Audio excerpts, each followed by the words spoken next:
घने घने जंगल के बीच में बसे छोटे से गांव कैलाशपुर में निवासी शहर की हलचल से दूर शांतिपूर्ण जीवन जीते थे।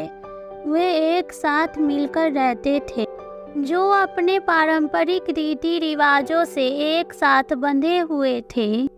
लेकिन एक चीज थी जो उन्हें दूसरे गांवों से अलग करती थी। वे लोग दिवाली नहीं मनाते थे। गांव वालों का मानना था कि जब भी वे लोग दिवाली मनाते थे तब उनके गांव में कुछ अनहोनी हो जाती थी।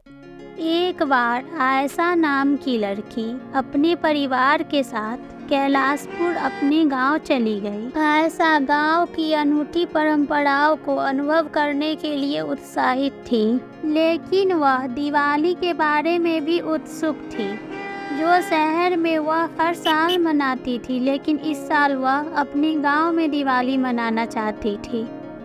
जैसे जैसे दिन बीतते गए, आयशा को गांव में अजीब घटनाएं नजर आने लगी। गांव में डर का माहौल था। लोग धीमे स्वर में एक दूसरे से बात कर रहे थे।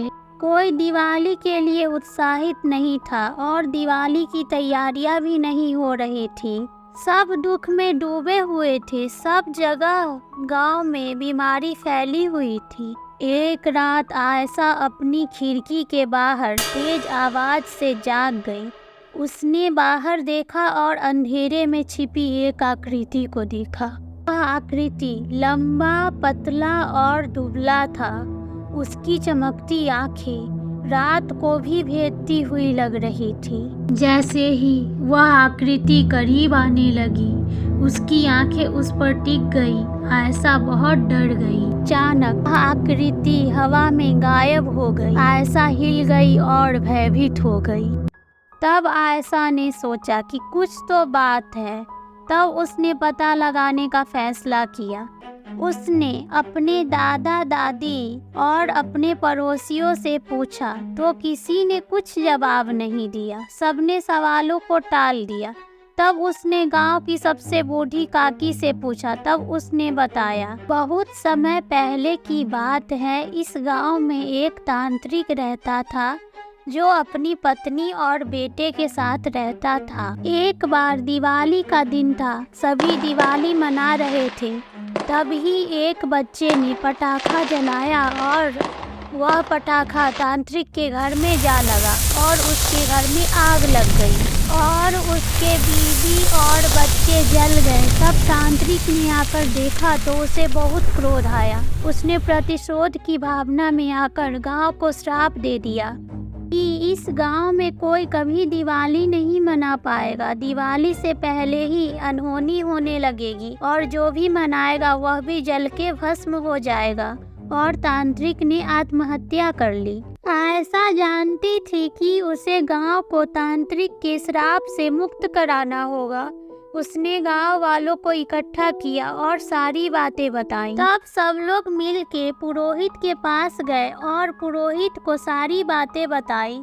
पुरोहित ने बताया कि जब उसने आत्महत्या किया था तब तांत्रिक ने अपने हाथ में एक ताबीज लेके श्राप दिया था कि जब तक यह ताबीज रहेगा तब तक इस गांव को श्राप से मुक्ति नहीं मिलेगी। और उसने एक बरगद के पेड़ के नीचे उसे छिपा दिया था और उसी पेड़ से लटककर आत्महत्या कर लिया था। इस श्राप से मुक्ति के लिए उस ताबीज को नष्ट करना होगा और उसकी आत्मा को शांति दिलाना हो। जैसा पुरोहित ने कहा था, आयशा और गांव वाले वहां मिलकर गए। लेकिन वहां तेज हवाएं चलने लगी। मानो ऐसा लग रहा था कि कोई शक्ति उन्हें रोकने का प्रयास कर रही। फिर भी आयशा ने हिम्मत नहीं हारा और उस ताबीज को नष्ट कर दिया और उस श्राप से कैलाशपुर गांव को मुक्ति मिल गई और गांव वालों ने दिवाली मनाई।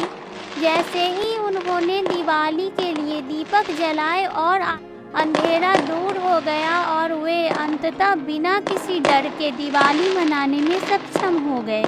आयशा गांव में आशा और रोशनी लेकर आई थी।